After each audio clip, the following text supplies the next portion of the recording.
Durante décadas, Manuel Ojeda fue un rostro al que el público amaba temer.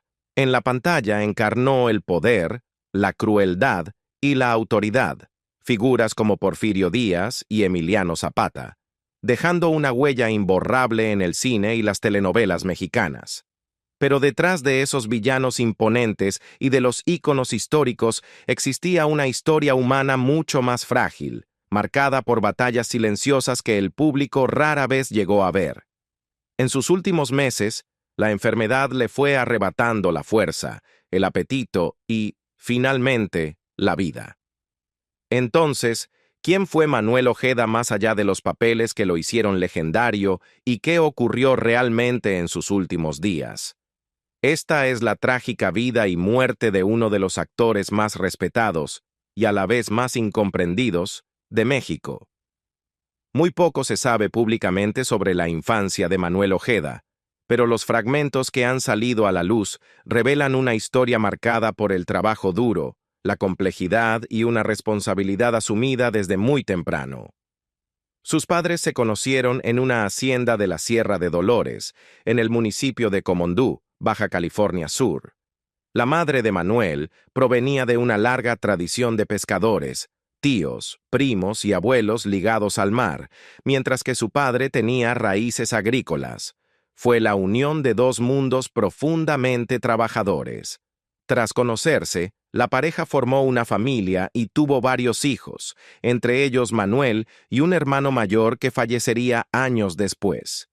El número exacto de hermanos no está del todo claro, pero lo cierto es que se trataba de una familia grande y compleja. Con el tiempo, el matrimonio comenzó a deteriorarse. El padre de Manuel era notoriamente infiel y tuvo hijos con múltiples mujeres, tanto antes como durante el matrimonio. Algunas versiones indican que pudo haber engendrado más de 20 hijos en total. Finalmente, la madre de Manuel decidió que ya no podía aceptar esa situación y optó por terminar la relación de manera pacífica. Manuel era todavía muy joven, alrededor de 10 años, cuando sus padres se separaron. A pesar de todo, su madre nunca fomentó el resentimiento hacia el padre. Le permitió ver a sus hijos y, de forma notable, les enseñó a reconocer a todos sus hermanos como familia, sin importar quién fuera su madre. Esa lección de unidad acompañó a Manuel durante toda su vida. Tras la separación, la situación económica se volvió difícil. Con el padre prácticamente ausente y dividido entre tantas obligaciones, el hogar pasó por carencias. Manuel y su hermano comenzaron a trabajar desde muy pequeños, sin abandonar la escuela. Las mañanas las pasaban estudiando, las tardes realizando cualquier trabajo que encontraran para ayudar a su madre a cubrir los gastos básicos. Fue una infancia exigente que obligó a Manuel a madurar antes de tiempo. En aquel entonces, Baja California Sur no contaba con una industria del entretenimiento. No había teatros, ni foros de cine, ni un camino claro hacia las artes. Aún así, Manuel Ojeda se sentía profundamente atraído por el cine y la narración de historias. Amaba las películas y todo lo relacionado con los medios, pero su madre era firme. Para ella, la supervivencia era lo primero. Le recordaba constantemente que debía concentrarse en la escuela y el trabajo, dejando poco espacio para distracciones o sueños que no pusieran comida de inmediato sobre la mesa. Los días de Manuel estaban llenos. Entre la escuela, el trabajo y las responsabilidades en casa, casi no tenía tiempo libre. Cuando lo tenía, solía pasarlo con sus hermanos menores o deambulando al aire libre. El mundo que lo rodeaba se convirtió en su patio de juegos. De un lado el mar, del otro las montañas y colinas. Crecer rodeado de naturaleza les permitió a los hermanos Ojeda encontrar felicidad en cosas simples, sin sentirse privados de nada. Sin embargo, Manuel era distinto. Incluso de niño cargaba con una inquietud silenciosa. Se preguntaba qué significaba ser artista, qué tipo de vida podía llevar alguien que aparecía en las películas. Mientras otros niños se conformaban con lo que tenían, Manuel intuía que su futuro estaba en otro lugar. La ausencia de su padre dejó una huella profunda. A medida que su padre pasaba de una relación a otra, Manuel se sentía desprotegido y emocionalmente distante. Se volvió extremadamente tímido y retraído, prefiriendo la soledad a la compañía. Cuando los niños del vecindario iban a su casa para invitarlo a jugar, a menudo les daba unas cuantas monedas o incluso comida, solo para que lo dejaran en paz.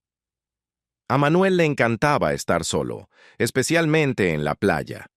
De pie frente al mar se perdía en ensoñaciones sobre la fama, imaginándose a sí mismo en películas, apareciendo en revistas y construyendo una gran casa para su madre. Con trozos de madera arrastrados por el agua, piedras e incluso espinas de pescado que el mar dejaba en la orilla, construía pequeñas casas y autos en la arena. Con conchas marinas y cualquier objeto que encontraba en la playa, Manuel Ojeda creaba mundos enteros en su imaginación. Sin darse cuenta, ya era un niño profundamente creativo. Aquellas pequeñas construcciones no eran solo juegos, eran una forma de aliviar su intensa soledad y timidez. Aún así, a su manera silenciosa, era feliz. La realidad, sin embargo, se impuso pronto. Un día su madre le dijo con claridad que soñar no pagaba las cuentas. La familia necesitaba dinero y ella necesitaba que él se concentrara en la escuela y el trabajo. Manuel tomó sus palabras en serio y comenzó a buscar un empleo estable. Por su corta edad, muchos lugares lo rechazaron, hasta que alguien le habló de una vacante en el Palacio Municipal. Presentó su solicitud y fue contratado como mensajero. Para Manuel, aquello fue un gran paso. Por fin estaba ganando dinero. Poco después, lo ascendieron a cajero, asumiendo más responsabilidades. Sus días adoptaron un ritmo exigente: trabajo, escuela y breves momentos junto al mar.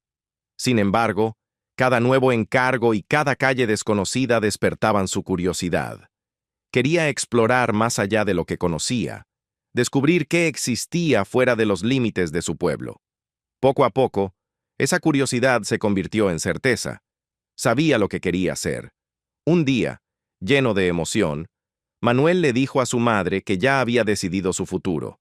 Ella esperaba algo práctico: pescador, agricultor, algún oficio. En cambio, él le dijo que quería ser actor de cine. La respuesta de ella lo destrozó. Le dijo que el cine era para gente rica y guapa de la capital, no para alguien como él. Le advirtió que perseguir la actuación solo lo llevaría a la pobreza y le insistió en que estudiara algo de verdad. Sus palabras hirieron profundamente su confianza, pero no borraron su sueño. Incluso siendo adolescente, Manuel se prometió en silencio que algún día, de alguna manera, llegaría al cine. Estaba solo en ese deseo. Nadie más en su familia lo compartía. Pero se aferró a él con terquedad. Poco tiempo después, mientras Manuel trabajaba, un camión con altavoces anunció la llegada de una compañía de teatro itinerante al pueblo. El corazón le dio un vuelco. Quería ir más que a nada. Cuando se lo dijo a su madre, ella descartó la idea, recordándole lo poco que ganaba. Manuel respondió que era su dinero y podía gastarlo como quisiera, pero al acercarse a la taquilla, la culpa lo detuvo. Se dio la vuelta, convencido de que ese dinero era mejor usarlo para las necesidades del hogar. El teatro permaneció varios días en el pueblo, y Manuel aún no había entrado. Su sueño seguía fuera de su alcance. Pero estaba vivo, esperando el momento en que finalmente se atreviera a dar el paso. Un día, Manuel por fin venció el miedo y la culpa y decidió entrar al teatro. En el instante en que cruzó la puerta, todo cambió. El escenario era sencillo: una plataforma baja, unas cuantas luces, nada elaborado. Pero para él fue algo abrumador. Allí, de pie, sintió algo profundo y certero. Ese era su lugar. En ese momento, Manuel supo que el teatro era su mundo. Desde entonces, se volvió decidido.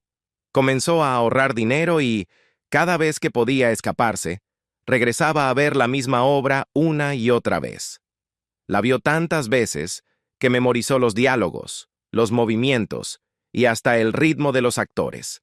Pronto, los acomodadores, el elenco y los productores ya lo reconocían. Ya no era solo un espectador, formaba parte del lugar. Una noche, Manuel llegó temprano y notó que algo no estaba bien. La gente corría tras bambalinas, se oían gritos y el ambiente estaba cargado de tensión.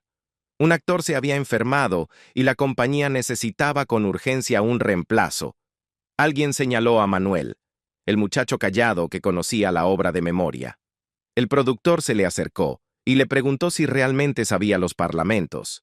Manuel admitió que sí, pero entró en pánico ante la idea de actuar. No tenía formación, ni experiencia, y le aterraba enfrentarse al público. Aún así, el director insistió. Le prometió ayudarlo si demostraba talento. Nervioso, pero decidido, Manuel aceptó. Aquella noche, sin ensayo alguno, pisó un escenario por primera vez en su vida. Cuando terminó la obra, el actor Ignacio del Río lo buscó.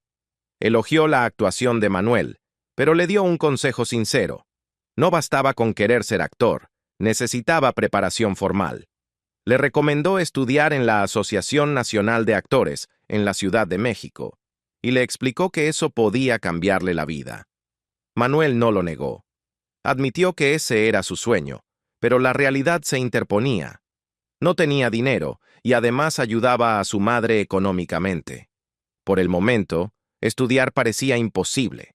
Aún así, algo había cambiado dentro de él. En algún momento, Manuel tuvo un momento de claridad. Recordó a un antiguo compañero de su época como mensajero en el Ayuntamiento de Baja California Sur y decidió visitarlo. Aquel hombre trabajaba con becas educativas y Manuel se atrevió a intentarlo. Le explicó su sueño de estudiar actuación en la Ciudad de México y confesó que no tenía recursos. Para su sorpresa, la respuesta fue inmediata y alentadora. Su antiguo colega lo ayudó a solicitar una beca gubernamental y poco después, Manuel obtuvo una ayuda de 300 pesos mensuales, una cantidad que en ese entonces parecía una pequeña fortuna. Con ese apoyo asegurado, Manuel compró un boleto de autobús rumbo a la Ciudad de México. Tenía 18 años y ya podía tomar sus propias decisiones. Decirle a su madre que se iba fue doloroso. Sabía que ya no podría ayudarla económicamente, pero sentía que no tenía otra opción. Con una pequeña maleta cargada más de sueños que de pertenencias, emprendió el viaje. El trayecto estuvo lleno de dudas. En el autobús, Manuel se cuestionó todo. Dejar a su familia, perseguir la actuación, preguntarse si su madre siempre había tenido razón. Al llegar a la Ciudad de México se encontró ante una encrucijada. Podía dedicarse a la actuación en el Instituto Andrés Soler o elegir un camino más práctico. Al principio ganó la practicidad. Se inscribió en la universidad para estudiar contabilidad y luego cambió a Derecho, una carrera que toleraba mejor y que mantuvo por más tiempo. Al llegar al cuarto semestre de Derecho, Manuel se sintió con la confianza suficiente para retomar la actuación. Se inscribió en la Academia Andrés Soler, pero la experiencia lo decepcionó. La escuela era costosa, la enseñanza poco inspiradora y el ambiente se sentía elitista. Cuando le pidieron pagar la siguiente colegiatura, Manuel simplemente se marchó, convencido de que ese no era su lugar. Volvió a concentrarse en la carrera de Derecho, y fue ahí donde el destino intervino. Conoció a un compañero llamado Fernando Curiel, quien con los años se convertiría en un escritor reconocido. Cuando Fernando le contó que presentaría examen para ingresar al Instituto Nacional de Bellas Artes, invitó a Manuel a intentarlo también. Esta vez, Manuel dijo que sí sin dudarlo. Aprobó el examen de admisión por méritos propios y fue aceptado en la Escuela de Bellas Artes para estudiar actuación. Se encontró rodeado de una generación llena de talento, entre ellos futuras figuras como Delia Casanova y el formidable Sergio Jiménez. Por primera vez, Manuel sintió que realmente pertenecía a ese mundo. Poco a poco, a través de sus clases de actuación, Manuel Ojeda comenzó a desprenderse de la timidez que lo había marcado desde la infancia. En apariencia, su vida iba mejorando, pero detrás de escena, la lucha continuaba. Compaginaba los estudios universitarios, la formación actoral, el pago de renta, comida, transporte y gastos diarios. Los 300 pesos de la beca, que antes parecían una bendición, ya no alcanzaban y el trabajo estable seguía sin aparecer. La frustración creció y finalmente, Manuel tomó una decisión dolorosa. Abandonó los estudios y regresó a Baja California Sur, convencido de que la Ciudad de México había sido un error.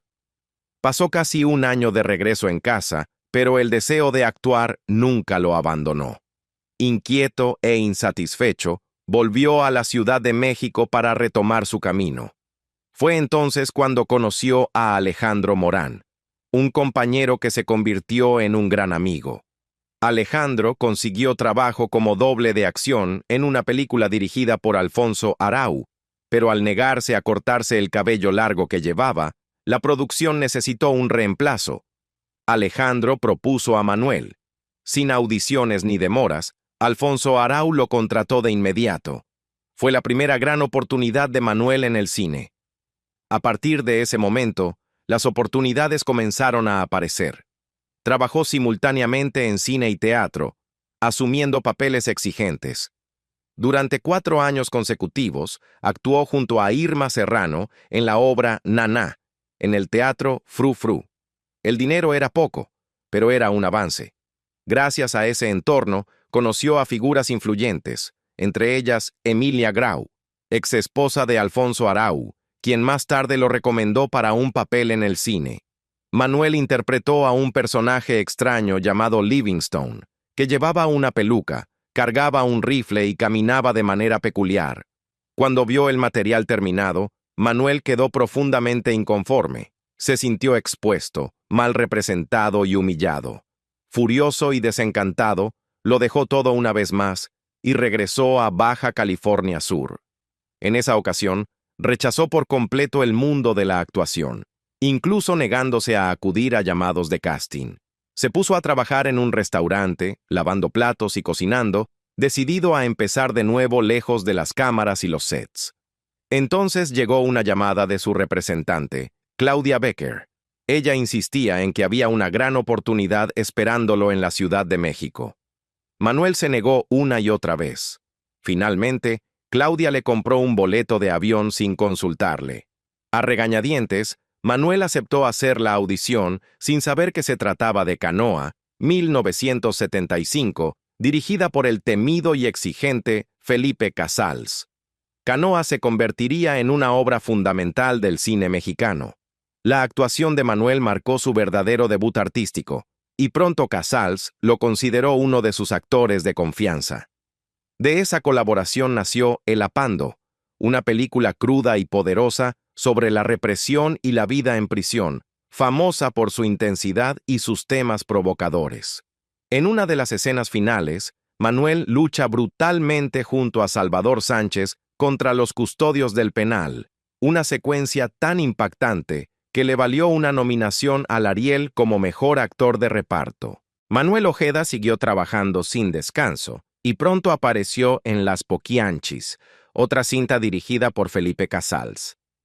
Años después, esa película sería citada como inspiración para series contemporáneas que abordan crímenes similares, confirmando una vez más la atracción de Ojeda por historias intensas y socialmente comprometidas. En esa época, sin embargo, la mayoría del cine mexicano estaba dominado por las comedias de ficheras, un género que nunca terminó de convencerlo. Manuel aceptó algunos trabajos por necesidad, pero tomó la decisión consciente de equilibrarlos con proyectos que realmente lo retaran como actor. Participó en películas de gran prestigio como La Pasión, según Berenice, El Mar, Los renglones torcidos de Dios y El infierno de todos tan temido, papel que le valió otra nominación al Ariel. Su filmografía siguió creciendo con títulos como Viva Tepito, Salón México y La Ley de Herodes. Para entonces, Ojeda ya era uno de los actores más reconocidos y respetados del cine mexicano. Su reputación incluso llegó a Hollywood. En 1981, participó en la película estadounidense The Emerald Forest, compartiendo créditos con figuras internacionales y recibiendo una sólida remuneración. Algunos años después, el equipo de producción de Michael Douglas encontró fotografías antiguas de Ojeda y lo eligió para Romancing the Stone, 1984. Douglas quedó tan impresionado con su trabajo que lo animó a mudarse a Estados Unidos y construir una carrera en Hollywood. Ojeda se negó. No quería alejarse de sus hijos ni quedar encasillado en papeles estereotipados. Prefirió quedarse en México, decidido a forjar una carrera basada en el talento, no en la imagen, el escándalo o la fama internacional. Fue una decisión arriesgada, pero la tomó sin dudar. A finales de los años 70, la televisión le ofreció estabilidad económica. Aunque las telenovelas no eran su prioridad artística, las aceptó como un trabajo digno. Su primer gran impulso llegó de manera inesperada cuando un actor abandonó el derecho de nacer. El productor Ernesto Alonso le ofreció el papel de Armando. Al principio Manuel se negó, pero tras unas pruebas exitosas, aceptó. Ese papel marcó un antes y un después. Ya no era solo un actor respetado de cine. Ahora también era una figura en ascenso en la televisión. A partir de ese momento, Manuel Ojeda se convirtió en uno de los actores de confianza del productor Ernesto Alonso. Su carrera en las telenovelas despegó rápidamente, y no se limitó a uno o dos proyectos. Participó en numerosas producciones y vivió una etapa larga y muy exitosa en la televisión. El trabajo nunca le faltó. De hecho, Manuel solía decir que siempre había sido afortunado en ese aspecto. En cuanto a su vida personal, sin embargo, trazó una línea muy clara. Manuel dejó en claro que no quería ser conocido por chismes, matrimonios, divorcios o escándalos amorosos. Quería que su nombre estuviera ligado únicamente a su trabajo como actor. Para él, estuviera soltero o casado, su vida privada no era asunto del público. Todo lo que no tuviera que ver con su carrera lo mantuvo en segundo plano. Rara vez hablaba de su familia. Tuvo una hija, Rosa Elena, a quien mantuvo alejada del foco público durante muchos años. Más adelante en la vida, ambos se reencontraron e incluso llegaron a vivir juntos en la colonia Condesa de la Ciudad de México. En sus últimos días, ella estuvo a su lado, cuidándolo hasta el final. Manuel se sentía orgulloso de todo lo que había logrado. La mayor parte de su familia permaneció en Baja California Sur, donde construyeron sus propias vidas como personas trabajadoras y emprendedoras. Aunque Manuel en algún momento quiso apoyarlos económicamente, ellos se negaron, pidiéndole que se concentrara en su propio camino. El trabajo, al final, era algo que todos valoraban profundamente. Con el paso de los años, Manuel se tomó muy en serio su salud. Cuidaba su alimentación, hacía ejercicio y buscaba mantener una buena calidad de vida. Aún así, la edad trajo consigo dificultades. Los problemas en las rodillas comenzaron a limitar su movilidad y con la llegada de la pandemia en 2020 se vio obligado a dejar de trabajar. Quienes estaban cerca de él decían que no necesitaba el dinero, sino el trabajo en sí. Para Manuel, actuar era una forma de terapia. Durante ese periodo de inactividad, su salud se deterioró. El cansancio se volvió constante. Las tareas más simples lo agotaban y con el tiempo, los estudios médicos revelaron un daño severo en el hígado. Perdió el apetito y se fue debilitando cada vez más. El 11 de agosto de 2022, su representante, Gerardo Lucio, anunció el fallecimiento de Manuel Ojeda a los 81 años de edad. Contando desde Canoa, la película que él consideraba su verdadero debut, su carrera se extendió por 47 años. A lo largo de ese tiempo, participó en más de 300 películas, cerca de 50 telenovelas y un número incalculable de obras de teatro. Recibió 8 nominaciones al Premio Ariel, un logro extraordinario dentro del cine mexicano. La vida de Manuel Ojeda es un poderoso recordatorio de que el talento, la disciplina y la perseverancia valen más que la belleza, la riqueza o la fama. Aquel niño al que le dijeron que nunca lo lograría, terminó convirtiéndose en uno de los actores más respetados y perdurables de México.